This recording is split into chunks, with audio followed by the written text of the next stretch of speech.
యావత్ తెలంగాణ ఉన్నటువంటి క్రషర్ సోదరులందరూ కూడా బాధపడుతూ ఉన్నాం.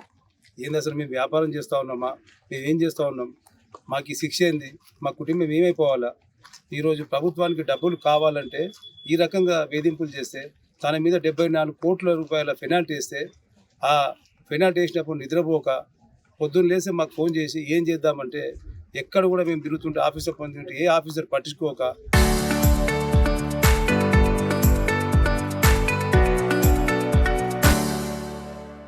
ఈరోజు తన కుటుంబానికి దూరం అయిపోయి ఈరోజు అది బాధ. ఉగాది నాడు ఈరోజు అందరూ తెలంగాణలో పండుగ చేసుకున్న టైంలో తను చనిపోవడం అవుతుందో అది బాధాకరం. ఇప్పటికైనా సరే ప్రభుత్వం ఆలోచించాలి. ఇటువంటి చావుల వల్ల పారిశ్రామికవేత్తలందరూ కూడా ఇబ్బంది పడతారు. వారు ఏదైతే ఇండస్ట్రీ పెట్టినారో ఆ 74 కోట్లు వేసిన తర్వాత వారి కరెంటు కట్ చేసినారు. ఎప్పుడైతే ఇండస్ట్రీ పెట్టినప్పుడు అన్ని పర్మిషన్ ఉంటేనే కరెంట్ ఇస్తారు.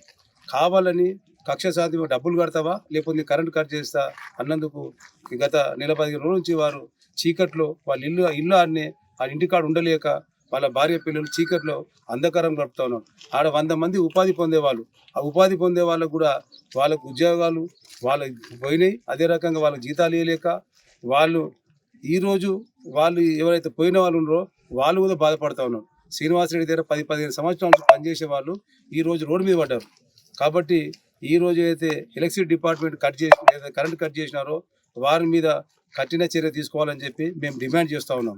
అదే రకంగా మైన్స్ డిపార్ట్మెంట్లో ఏదైతే వాళ్ళు అవలంబిస్తూ ఉన్నారో ఈ ద్వంద్వ విధానాన్ని, ఎందుకంటే ఈయన కాంట్రాక్టర్ స్వతహాగా కాంట్రాక్ట్ చేస్తే ఈయన దగ్గర సీనరీస్ కట్ అయినాయి. ఈయన చేసిన పనులలో సీనరీస్ కట్ అయినాయి. కట్ అయినప్పటికి కూడా ఒక దిక్కు ప్రభుత్వం సీనరీస్ కట్ అయినా కూడా మళ్ళీ ఒకసారి 74 కోట్లు నువ్వు రాయల్టీ కట్టలేదు, నువ్వు సీనరీస్ కట్టలేదు అని చెప్పి వారికి డిమాండ్ నోటీస్ ఇచ్చినారో దాన్ని తీవ్రంగా మా అసోసియేషన్ ఖండిస్తూ ఉంది. ఇటువంటి చర్యలు ఏవైతే తీసుకుంటానో దీనికి మేమందరం కూడా సమయం వచ్చినప్పుడు వారికి ఎటువంటి బుద్ధి చెప్తామనేది మా అందరు కూడా ఉంది. ఈరోజు నిజంగా చెప్పాలంటే మా కుటుంబంలో ఒక సభ్యుడు చనిపోతే ఎంత బాధపడతాం అంతకన్నా ఎక్కువ బాధపడుతున్నాం. ప్రభుత్వం ఇప్పటికైనా ఆలోచన చేయాలి.